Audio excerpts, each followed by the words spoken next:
humans are highly tech-savvy in today's times.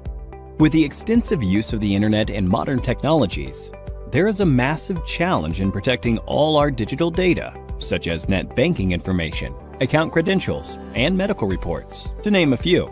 Have you heard about the deadly WannaCry ransomware attack? The attack happened in May 2017 in Asia, and then it spread across the world. Within a day, more than 230,000 computers were infected across 150 countries. The WannaCry cryptoworm encrypted the data and locked the users out of their systems. For decryption of the data, the users were asked for a ransom of $300 to $600 in Bitcoin. The users who used the unsupported version of Microsoft Windows and those who hadn't installed the security update of April 2017 were targeted in this attack. The WannaCry attack took a toll on every sector. Top-tier organizations like Hitachi, Nissan, and FedEx had to put their businesses on hold as their systems were affected too. Now, this is what you call a cyber attack. To prevent such attacks, cybersecurity is implemented. We can define cybersecurity as the practice of protecting networks, programs, computer systems, and their components from unauthorized digital attacks. These illegal attacks are often referred to as hacking. Hacking refers to exploiting weaknesses in a computer network to obtain unauthorized access to information. A hacker is a person who tries to hack into computer systems. This is a misconception that hacking is always wrong. There are hackers who work with different motives. Let's have a look at 3 different types of hackers. Black hat hackers are individuals who illegally hack into a system for a monetary gain. On the contrary, we have white hat hackers who exploit the vulnerabilities in a system by hacking into it with permission in order to defend the organization. This form of hacking is absolutely legal and ethical. Hence, they are also often referred to as ethical hackers.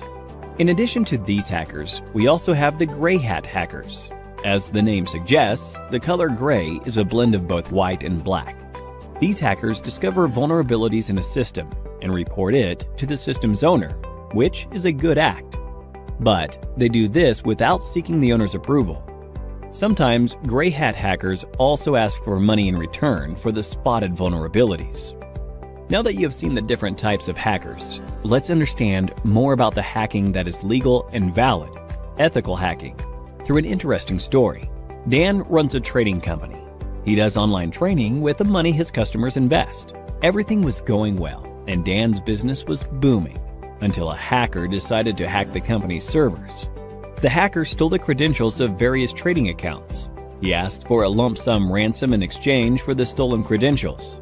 Dan took the hacker's words lightly and didn't pay the hacker. As a result, the hacker withdrew money from various customers' accounts, and Dan was liable to pay back the customers. Dan lost a lot of money, and also the trust of his customers.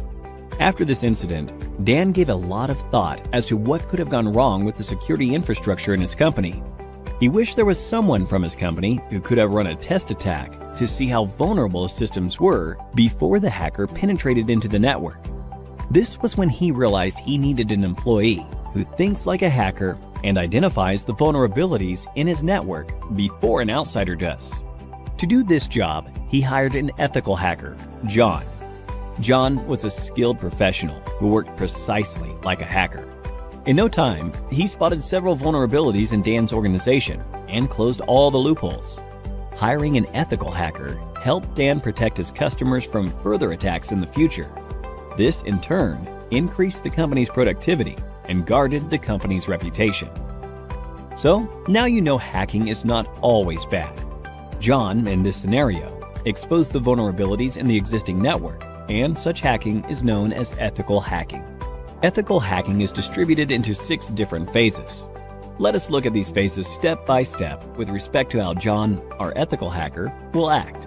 Before launching an attack, the first step John takes is to gather all the necessary information about the organization's system that he intends to attack. This step is called reconnaissance.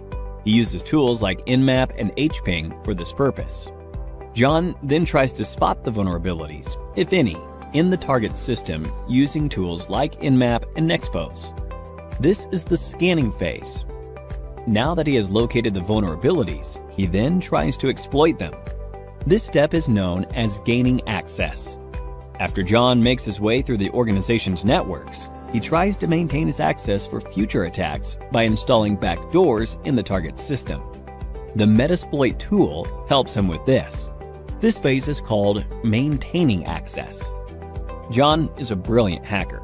Hence, he tries his best not to leave any evidence of his attack. This is the fifth phase, clearing tracks. We now have the last phase, that is reporting. In this phase, John documents a summary of his entire attack, the vulnerabilities he spotted, the tools he used, and the success rate of the attack. Looking into the report, Dan is now able to take a call and see how to protect his organization from any external cyber attacks.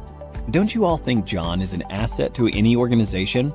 If you want to become an ethical hacker like John, then there are a few skills that you need to acquire. First and foremost, you need to have a good knowledge of operating environments such as Windows, Linux, Unix, and Macintosh.